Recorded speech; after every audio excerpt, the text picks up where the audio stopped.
Non c'è stata gara. Giorgio Fontana ha sbaragliato gli avversari fin dai primi risultati. Contro ogni pronostico, questo 33enne lombardo con l'aria da bravo ragazzo ha stravinto la 52esima edizione del Premio Campiello. Raccontando la Milano operaia degli anni '80 e la lotta al terrorismo rosso da parte di un magistrato, Morte di un uomo felice, edito da Sellerio, ha convinto ben 107 dei fatidici 300 lettori anonimi, tra i quali soltanto alla fine si è saputo che c'erano anche Marco Paolini, Carlo Cracco, Gianluigi Paragone. Giorgio Fontana, il più giovane della Cinquina 2014, è in assoluto anche uno dei più giovani vincitori in tutta la storia del Campiello. Giorgio Fontana, Morte di un uomo felice, alla fine questo titolo ha portato fortuna? Sì, alla fine sì, nonostante contenga uno spoiler sulla trama, evidentemente ha funzionato, spero soprattutto l'aggettivo del titolo, felice. E questo premio assegna anche un impegno futuro? Assolutamente, io come dicevo prima lo prendo come un investimento di fiducia in quello che devo fare, e l'unica cosa che voglio fare è scrivere sempre meglio e storie sempre più belle, davvero solo questo. Al Premio Campiello è spesso così. Dopo il responso dei letterati, la giuria popolare ribalta le previsioni più accreditate e così il super favorito Mauro Corona, con la voce degli Uomini Freddi, si è ritrovato al terzo posto, tra il Roderick Duddle di Michele Mari al secondo e la gemella H di Giorgio Falco al quarto. Ultima Fausta Garavini con Le vite di Monsù Desiderio. Sono qui e sono molto felice. Non dirò mai che mi basta così, perché nessun finalista è decubertiniano, però è già una bella cosa. Che dire allora di questo verdetto?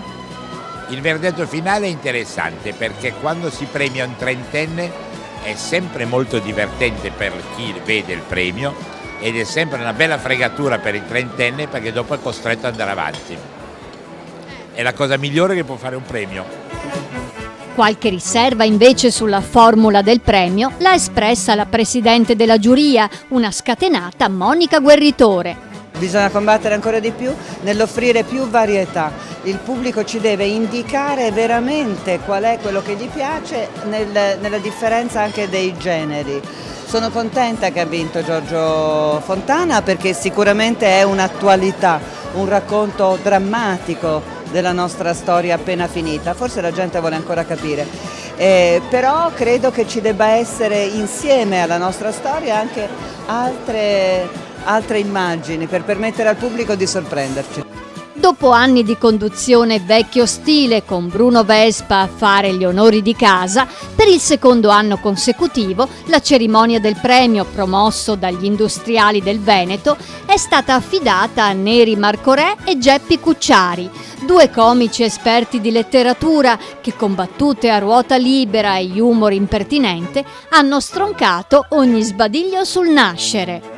Sono abbastanza soddisfatto perché in un'ora e mezza parlare di letteratura, presentare l'ospite, assegnare oltre al premio principale anche quello per l'esordiente, per i giovani estero, il premio alla carriera, insomma erano 5 premi con tanti ospiti e quindi insomma penso che sia andata bene, sono contento. Cara Geppi Cucciari, allora non c'è 2 senza 3 e la quarta viene da sé. E la quinta è vinta e la sesta è una festa. Guarda, io non conoscevo questo detto, ti ringrazio, non si finisce mai di imparare, speriamo che sia così, sono orgogliosa del fatto che la Fondazione Campiello pensi che noi possiamo rendere più gradevole un contenuto che purtroppo a volte è più difficile da far passare, come quello della cultura a teatro e della cultura in TV. Ecco, ma allora presenterete anche la prossima edizione? Ma guarda, appena ce lo diranno sarei la prima a saperlo, speriamo di sì, io ne sarei molto molto felice. Tanti i premi assegnati. Con La fabbrica del panico, Stefano Valenti ha vinto il Campiello Opera Prima, mentre Ambra Giacometti di Locarno, per il secondo anno consecutivo, ha scritto il miglior racconto estero e la toscana Maria Chiara Boldrini si è aggiudicata il Campiello Giovani 2014 con Odore di sogni. Un racconto che è la rielaborazione della storia vera di una ragazza saharawi emigrata in Italia. Cosa ti auguri succederà dopo aver vinto questo premio? spero che sia uno stimolo per me perché io continui a scrivere. Ma il premio che ha fatto gioire all'unisono il mondo della cultura è stato quello alla carriera a Claudio Magris.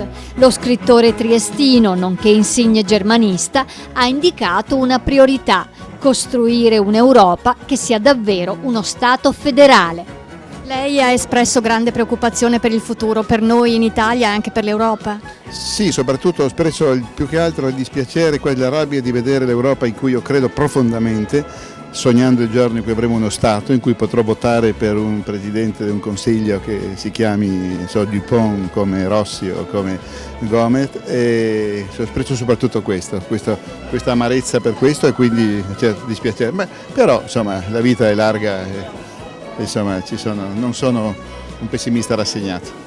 E allo svecchiamento del premio Campiello ha contribuito anche l'artista ospite, il cantautore 26enne Renzo Rubino. I testi di alcune sue canzoni, come Il postino o Per sempre e poi basta, sono così belli che chissà potrebbe tornare sul palco della Fenice anche come scrittore.